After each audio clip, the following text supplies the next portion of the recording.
সূরাতুল মুলক যারা নিয়মিত তেলাওয়াত করবে আল্লাহর মেহেরবানিতে তাদের কবরে কোনো আযাব হবে না। করতে রাজি আছেন? কথা কয় না।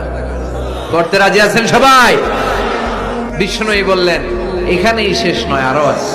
শাফাআত লি সাহিবিহা, এই সূরাটা কিয়ামতের দিন এই সূরা যে তেলাওয়াত করবে তার পক্ষে সুপারিশ করবে।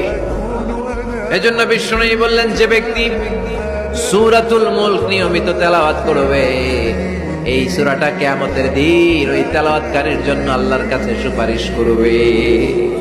এখানেই শেষ নয়। বিষ্ণুই বললেন খাসামাত আন সাহিবিহা, এই সূরা যে তেলাওয়াত করবে তার পক্ষে আল্লাহর সাথে এই সূরাটা দাঁড়িয়ে তার পক্ষ নিয়ে আল্লাহর সাথে তর্ক করবে, ঝগড়া করবে। আল্লাহ তুমি ওরে জান্নাত দিবা না কেন, ওরে মাফ করবা না কেন? তুমি না গফুর, তুমি না গফফার, তুমি না রহিম, তুমি না রহমান, তুমি মাফ করে দাও। ও মিয়া, সুপারিশ করতেছে কে?